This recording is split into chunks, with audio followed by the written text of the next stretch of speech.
Kobe Bryant's defense team is trying to get a secretly recorded tape of Kobe talking to detectives thrown out. Patrice? What about it? You know. Look, man, here's what... people don't understand about Kobe, man. The dude is originally from Italy. He's not like... He hasn't been trained with the proper black paranoia that you don't...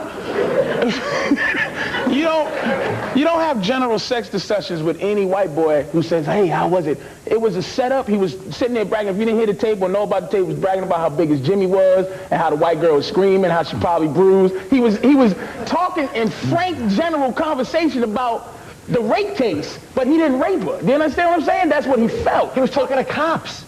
The cops taped Because they didn't tell him he's cops. They said, hey, man, how big what are you talking hey, to cops? What do you think? They're going to go, hey, yeah, I raped him, but keep it under your hat. But they didn't come out. They didn't arrest him. They just said, hey, Kobe, He knew they were cops. Wait a minute. First of all, they probably said, Kobe, can you sign this for my daughter? And then they asked him, what happened? And he was like, well, we came in and blah, blah, blah, blah, well, he should have shown Wait a minute. He went up to strangers in a car park and told them how big his was. That's the best way to do it. How mad is that? I've told many people that don't know me how big my Johnson is, and I wasn't proud of it. Now, in your country, rape was legal, or is it like mandatory? You're mistaking... No, some girl gets raped and they death penalty. But go ahead, I'm sorry. Roofies are still legal in England. No, I think I'm talking about Iran, stupid, please. He's English. Shut your mouth. The crowd got it. You missed it. Shut up. Go ahead. Shut up. They weren't applauding because I said rape was legal in England, you dumb Are you sure? Yes. All right. Wait a minute. Did y'all really think he's from... Wait a minute. Y'all laughed because you thought he was from Iran for real? Yeah. All right, my fault. I take it back. I'm stupid. All right. All the message boards are true. Go ahead, Omid. Well, as a celebrity terrorist, I'm happy to answer that no, rape is definitely not... That's a bit weird, Colin, that what you're doing right there. I've seen a video very like it, and I'm not liking it. It's because you're Irish. In America, nobody's uptight about sex like you Irish perverts. Okay, all right. Now listen, I don't like Irish people with that kind of a tan either. It's suspicious. Anybody else want to say anything? So first of all, he didn't read them his rights, so they can't admit it. If they do, they have to admit the fact that she had like 4 or 5 pairs of dirty drawers, or 1 pair of dirty drawers with 4 or 5 pairs of sperm in it. And if they let that come in, they gotta let, you know. But my whole argument still holds. I still haven't heard none of his teammates do anything but defend the cops. And if you got 12 black dudes defending the cops, this guy must be guilty. They're not defending the cops. Yes, they are. No, they're not. They're defending. He said it right on TV. Colin, you can't. Shaq said it on TV. You can't defend they're defending their pockets. You cannot say anything until it's over. Because if they go, hey, Kobe's my boy, I don't think he did it, and then he's a rapist, then they're gonna lose their McDonald's. So they're gonna say, oh, we don't. I stand corrected. No black people would ever say anything before the actual verdict of a trial. They would just say, yeah, I'll wait and see what happens. Shut your mouth. Kobe. They don't like Kobe, and they hate Kobe because he's up to something. He's kind of something nice. Also, he probably stands around talking about the size of his all the time. He'd be annoying. Graham, please. We're Irish. Let's not even bring up that subject. All right. Fallout from Janet and Justin's little dance number continues. The FCC could fine CBS up to $6 million. And they also announced they're going to have a delay, like a video and audio delay on Janet and Justin at the stupid Grammys or whatever it is. Let me eat. Well, it's nice to get a word in edgeways. I think it's a very important problem because it seems that Spike Lee was talking about there's no artistry these days. It's not enough just to be a singer. You need to do a big stunt, like Madonna kissing Britney. Right. And Janet's obviously trying to sell an album. And the worry is, how far will you go to sell things? You'll probably turn the television on and see a woman naked with 2 fingers inside her saying, I couldn't get an orgasm through penetration. But the good news is, I've just saved a whole bunch of money by changing my car insurance. That's what's going to happen. Isn't that right? That's the concern. And I think that's a legitimate concern. I really, truly love the dignified way he presented that hack joke. That was a very amusing little anecdote. I enjoyed it. I don't say very much, but I have surgical strikes. Contractually, Jim can't say anything. Now look. How How do you think Janet will be received at the Grammys? Standing O? Standing O with a nothing, with a pull it out again. And no one cares. I'm getting tired of hearing about children and how children were watching this. People are saying, well, the kids were watching the Super Bowl. I'm sure they're much more affected when their father throws a beer bottle at the TV and calls his wife the C word because the Patriots didn't cover the spread. We'll be right back.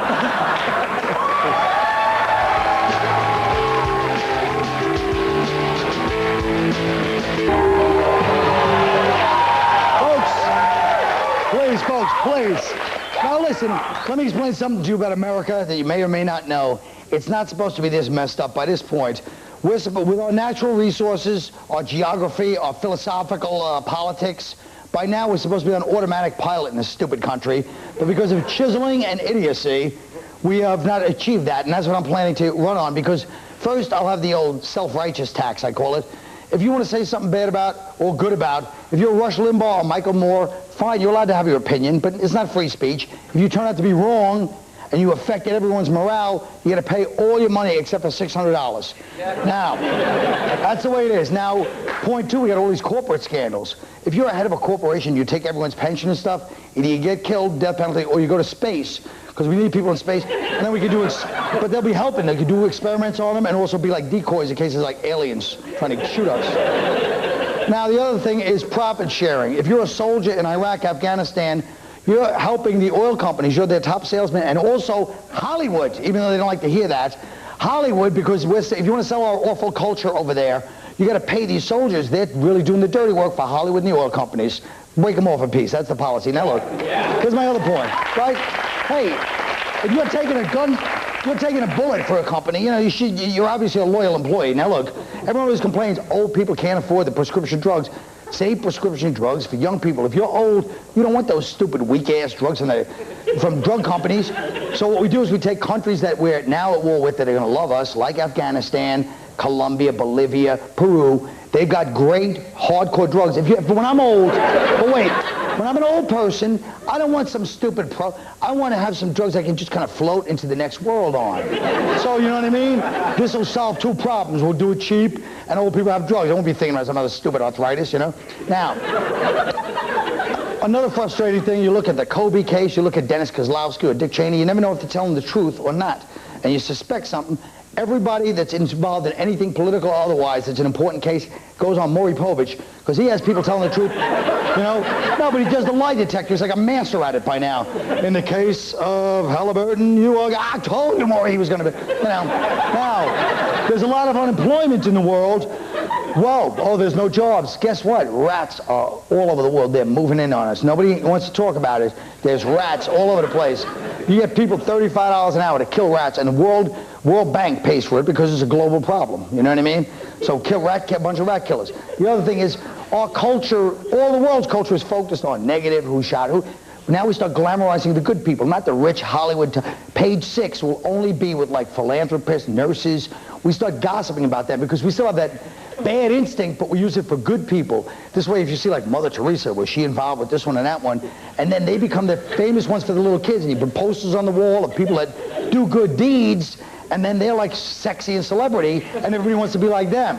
And the others, you know what I mean? Because we still have to use our bad instincts, but for good. The last one is like, if you want to start a war, that's fine. Hey, a war's no problem, but you got to do it old school, like in the medieval times where the king, he's at the head of the battle. So anytime anybody declares war, you know they're not kidding around. When they're standing on the ridge of the battle, giving some speech, and they run down first, you know, they obviously don't have any other motives. They really do want to have a war. And, you know, folks, there you have my platform now. Thank you. Thank you. It's all right. Thank you. I know. Believe me, I got like 40 more, but those are the first ones. The rest is up to you. We can continue on the path we're on until the hellfires of the apocalypse consume us, or you can write the name Colin Quinn on your ballot in November. There's no pressure either way. So that's the end of that. Thank you and good night.